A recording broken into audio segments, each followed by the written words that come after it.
Now, the first film that I have on the slate, so to speak, for discussion is the 2016 film Pride, Prejudice, and Zombies.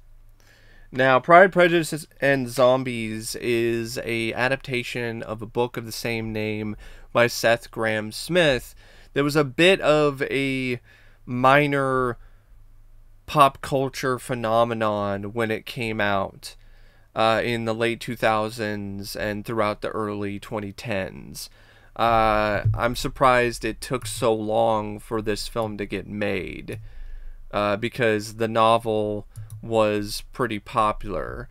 And in all honesty, I think the fact that it took so long to get made really didn't help the film in terms of it being able to tap into the same part of the zeitgeist, so to speak, because it came out way too late in the game. A lot of people weren't, other than the individuals that were already huge fans of the source material, didn't really know that much about it, or they didn't really care. So the film came out and it was a bomb. It didn't do well. Now, I decided to check it out because I've always been curious about this concept. When I was in college, there were some classmates in theater that were really into this book. And I was loosely familiar with Pride and Prejudice because I had to read it for an English class in college as well. And I've seen bits and pieces of different adaptations of the story on television throughout the years. And the DVD was super cheap, so I was like, sure, why not? I'll give it a shot. And I'm glad that I did at the end of the day, but it's definitely not something that I would say is anything other than average. Like, this was just okay. And the thing is, that's a little disappointing considering the concept and the potential that it has. I think making a PG-13 is a big reason why it's not able to live up to its full potential. You can't really have the same level of dark humor in a Pride and Prejudice film with zombies if it's PG-13. I think it really did lose something with that rating. If it was hard R and you had like Dead Alive style violence and gore juxtaposed with a prim and proper Pride and Prejudice movie, that would be hilarious. That has some genuine potential to be a brilliant dark comedy. But instead it's PG-13, so things are very sanitized, things are very limited in what they can do with the comedy, let alone the zombie aspect of the film's plot. It tries to work around it by being as violent and edgy as it possibly can for the PG-13 rating, but there's only so much you can do within those limitations. The film was directed by Burstiers, who also wrote the film, and I thought the direction was adequate enough. It wasn't anything particularly spectacular. I think in some of the action scenes and some of the other moments they're supposed to be a little bit more creepy or atmospheric or legitimately scary. They lack a genuine punch to them. They lack bite because Burstiers is not really the most accomplished director. The writing, it's a decent enough Pride and Prejudice story with zombies. I feel it did a good job establishing the history of this alternate universe where London is overrun by zombies. In particular, I love the way that it has a very cheeky approach to the history. I thought that was really quite fun. And there's a lot of other moments where it's genuinely surprising and intriguing in a lot of different ways, like how these young women who are to be courted by other men and be set up for marriage, they're not only dealing with all the other aspects of their lives, but they're also having to deal with these zombies. And I like the fact that these women are strong and capable in a way that doesn't come across that forced, because it's one of those things where they have to be that way in order to survive. And I like the differences between these, well, it's not really two characters, it's multiple characters. These women who have trained in different areas of the world to learn different skills and different martial arts techniques in order to defend themselves. I thought that was quite fun and genuinely clever. And when it comes to the Pride and Prejudice stuff, it's actually a really good adaptation of Pride and Prejudice. It does a good job engaging you with the characters and with the love triangle that's going on and the romance, as well as other bits of intrigue. So it definitely is a story that still keeps you wanting to watch it to see what happens at the end.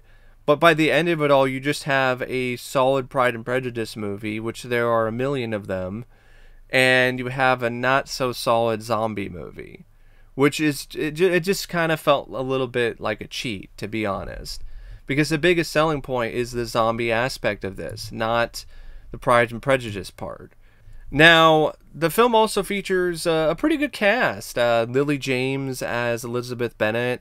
I really thought she did a fantastic job here. I thought she was a really good lead. You sympathize with her and her plight in terms of her not being able to choose who she wants to marry.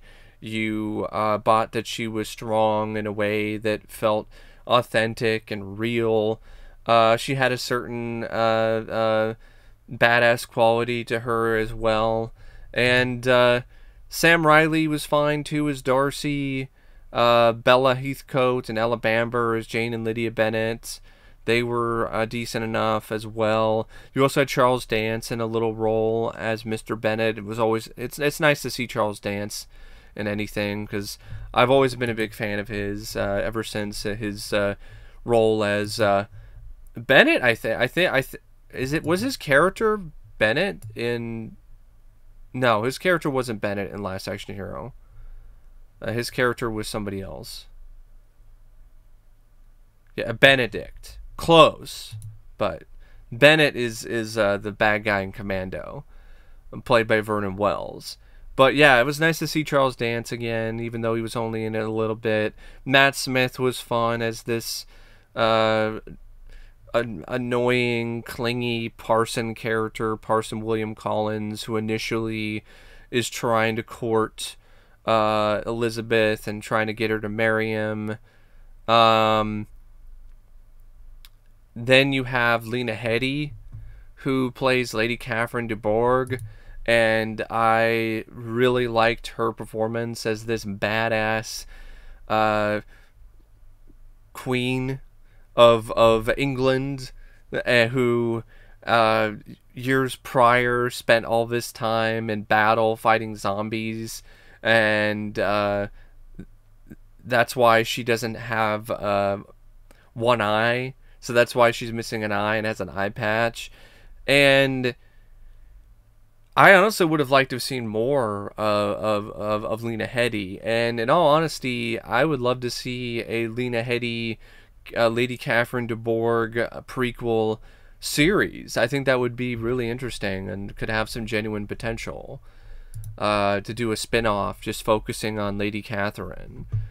But yeah, there are other aspects of it that are decent enough, like the cinematography by Riemann Adefarasin and the editing by Paderak McKinley. The music wasn't really a whole lot for me. It didn't really resonate that much. It does have some moments where there are bits of practical effects in terms of the zombie attacks or the zombies themselves, but then there's a lot of stuff that's CG, and the CG is not really the most effective. But yeah, it's a movie where it does a good job establishing the world and the setting and the characters, but it's not as much of a blast as it could have been. Like I know somebody from Joe Blow is like, it's a bloody good blast of zombie fun. It's not really that much of a blast. Like, it's a semi blast of bloody good fun, which is why I just found it to be okay, which is more than I honestly expected from it, to be honest.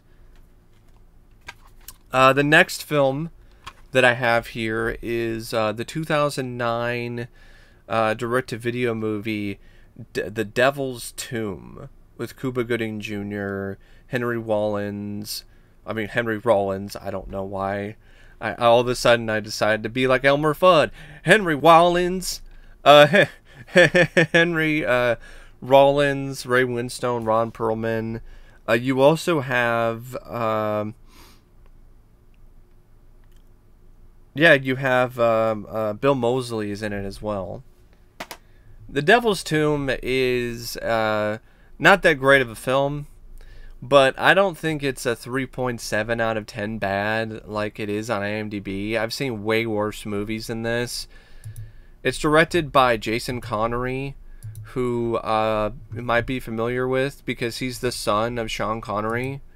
So Sean Connery's son directs the film, and for a direct-to-video movie, it's pretty decent when it comes to the direction. Like, it does seem like he does a good job working with the budget and shooting a lot of the film's gore scenes and some of the moments that are intended to be a little bit more atmospheric or eerie. It's written by Keith Kajornes, and I like certain aspects of this script. I like the fact that it's pretty straightforward from the start. It kind of reminded me a bit of Doom, to be honest, where you have like a team of soldiers who wind up getting not necessarily trapped, but they are stuck in this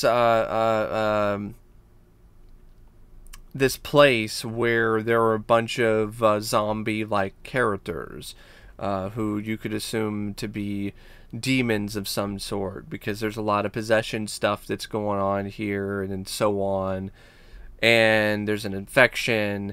So it is kind of similar to Doom in some ways, where you have a team of soldiers who are up against a demonic force, but it's nowhere near as good because the action is just pretty and the demons themselves are just a lot of people in like zombie makeup or like cheap looking virus stuff where they have like some pus on their face or something. But what I did like about it is there is this extra subplot involving this team that's tasked with essentially guarding this Nephilim, which is a fallen angel that looks like a gray. I thought that was interesting that they had like the Nephilim stuff and the fallen angel bits when it comes to the story, and the fallen angel looks like your typical alien that you would see in a bunch of alien movies. The gray, which has like the big oval eyes and the long, arms and the spindly body and everything, and the big head. And I thought that was an interesting choice to work with when it comes to the story. The characters, some of them are more likable than others. There's a lot of them that are just straight up zombie fodder. Cuba Gooding Jr.'s character I thought was definitely rather likable and strong. So was this other female character who I think her name is I think it was Cardell, Dr. Alyssa Cardell, played by Valerie Cruz. She was the one that was a part of this team to try to essentially prevent the Nephilim from escaping, and she's there in this facility because she's trying to rescue and save her father's soul, because he was at this research facility where they found the Nephilim or whatever, and things went wrong. So the team of soldiers is essentially sent there to rescue her father, but they don't know anything about this Nephilim or any of this demon stuff.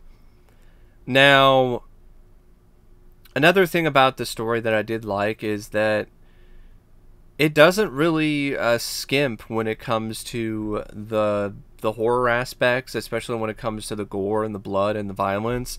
This is a pretty gory film for a direct-to-video horror movie that was mostly marketed, I think, honestly, more as an action film than as a horror film, because there's a lot of blood.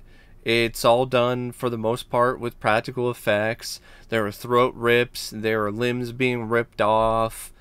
Yeah, it's a bloody movie, and it's got some nice looking practical effects. So it's always fun to see practical effects when it comes to the gore. The performances by the cast, despite the fact that you got a really solid cast here, with like Cuba Gooding Jr. as Captain Mac, Ray Winstone as Blakely, Taryn Manning as Doc, Ron Perlman as Dr. Lee Wesley, Valerie Cruz as Dr. Lissa Cardell, Henry Rollins as Father Fulton, and Bill Moseley as Professor Duncan. These performances are kind of hit and miss. Some of the actors are really trying, like Cuba Gooding Jr. and Valerie Cruz. Other actors, not so much. There are some other members of the team that really aren't that great. Like, you have Zach Ward as Nichols, Dania Ramirez as Hammer. You have this actor named Frankie G as Zach Ward plays Nichols, Dania Ramirez plays Shanae, Frankie G plays Hammer. You have Brandon Fobbs, who plays Click, who is this nerdy guy with glasses. He was annoying. I didn't really care for that character at all. And he was honestly one of the characters that survived the longest. So that was definitely something that made the movie a little tough to watch at times. The film, it says it had a $10 million budget, and it definitely does look like there is more of a budget behind it at times than your average direct-to-video film. So that was something that did help it not be so bad as a whole. Cinematography is there by Thomas L. Calloway, as well as the editing by Chris Conley and Adam Doinch. The music is nothing, and they might as well have not even had a musical score, because the majority of the music that you do hear is either completely forgettable or it's very generic and one note. And the story is not what I would call that unpredictable. It doesn't have a lot of new twists and turns. It doesn't really surprise you that much, except for a surprising amount of blood and gore.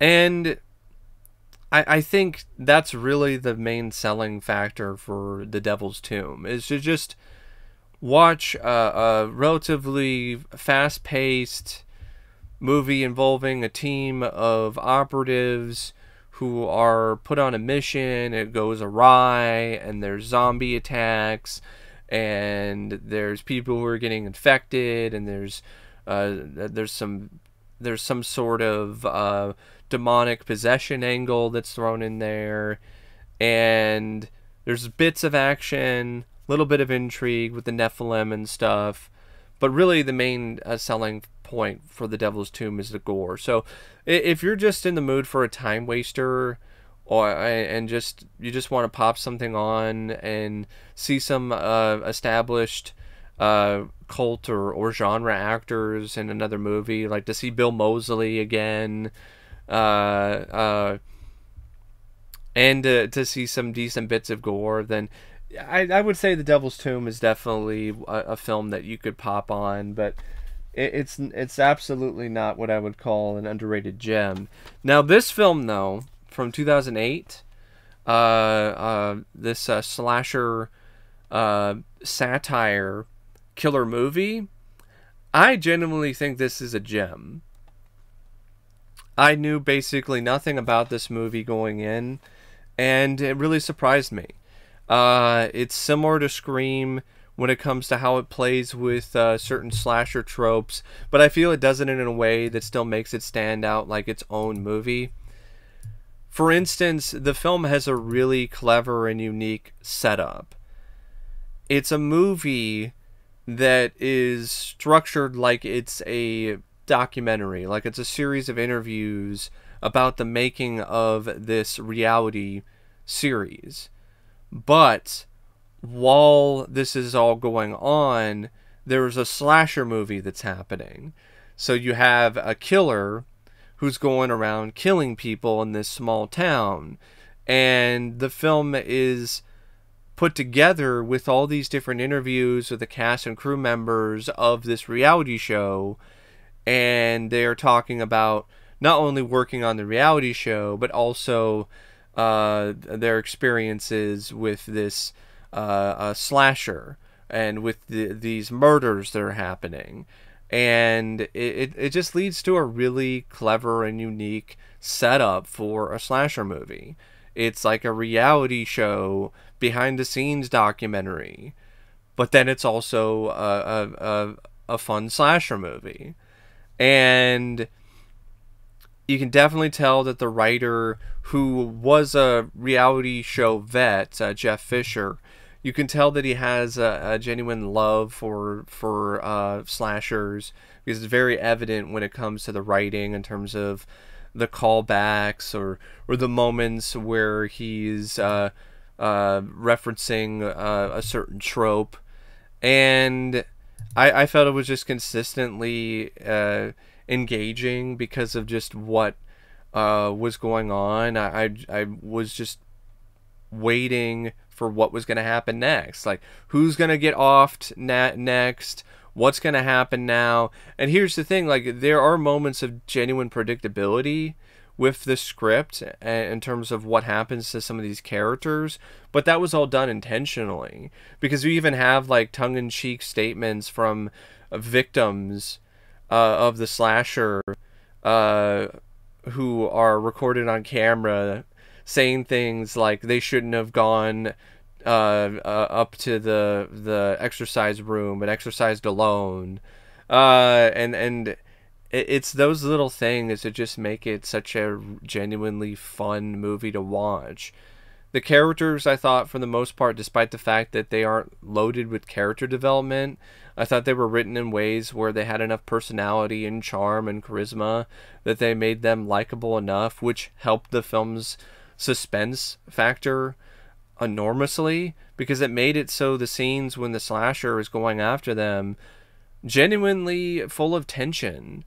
And I like the fact that you have the dumb, ditzy, blonde reality show character who's essentially intended to be someone like Paris Hilton, who is unashamedly bitchy, and then has a bit of a arc for her character where she finds a way to fend for herself and be a bit of a heroine. I actually liked that. I thought that was kind of unique when it comes to that particular sort of character in a slasher movie. Most of the time that character would just be one of the first to die. And I like the fact that there are characters in the film that definitely get their just desserts, and they get them in rather satisfying ways, despite the fact that it could have used a little bit more gore and blood to really make the kills so much more strong and memorable. But I think a lot of that might have to do with the film's low budget, so they weren't able to really provide a lot of that. But there's enough there, so it doesn't come across like it's like PG-13 or anything like the Prom Night remake, for instance. And I actually thought the cast was pretty good. I thought Paul Wesley was good as Jake Tanner, this director of this documentary, who is roped up into all this craziness. Kaylee Cuoco, or Cuoco, who plays a Blanca Champion, the reality show star. She really was quite a convincing Rich bitch. I bought it, even though I remember her more from Big Bang Theory as a completely different kind of character. Gloria Vostis played a character named Kier. Um, you also have Jason London, who was in The Devil's Tomb, by the way, as a character named Hicks. Saya Batten plays Lee Tyson. Al Santos plays Luke. Nestor Carbonell plays Seaton. Leighton Meester's in this as Janie Hansen. Adriana DeMille plays Daphne. Tori DeVito plays Phoebe Hilldale. Yeah, Jason London, he plays the villain. It's revealed in a twist that he's the slasher, and I honestly didn't see that coming initially, so I thought that was also pretty well handled. And speaking of other performances, like, I really want to give a shout out to Gloria Vostis as Kier. I thought she was a really good final girl, because she ultimately does survive by the end of the movie. It seemed like she might have been killed, but the writers did the right thing and had her survive, because she just worked so well with Paul Wesley. Like, the two of them had excellent chemistry. And yeah, you could definitely tell that this cast was having a lot of fun doing this movie.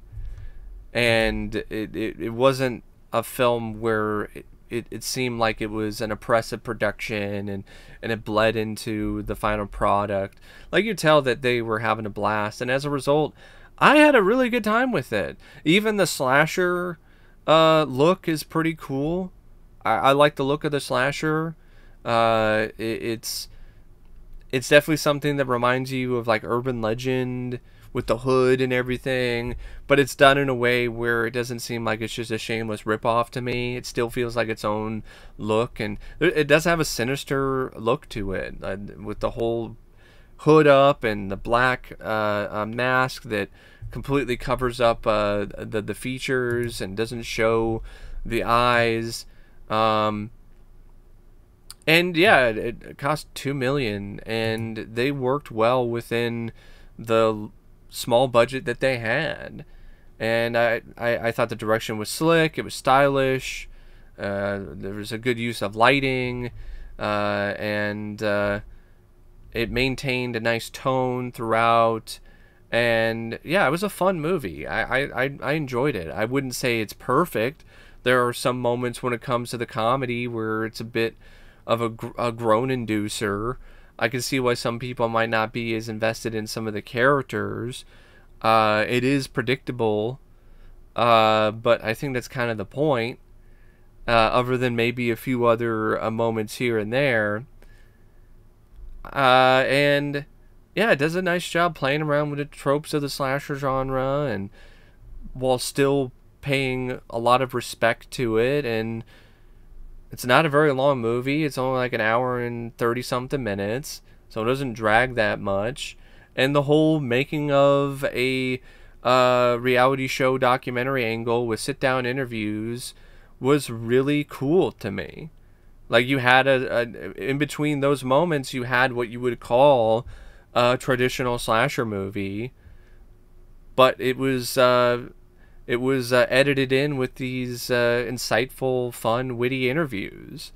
So yeah, I would recommend it, actually. I definitely think it's a lot better than its reputation might suggest. So yeah, that's a killer movie. And that's it for the watch list. Thanks for watching, and as always, see you later. See ya.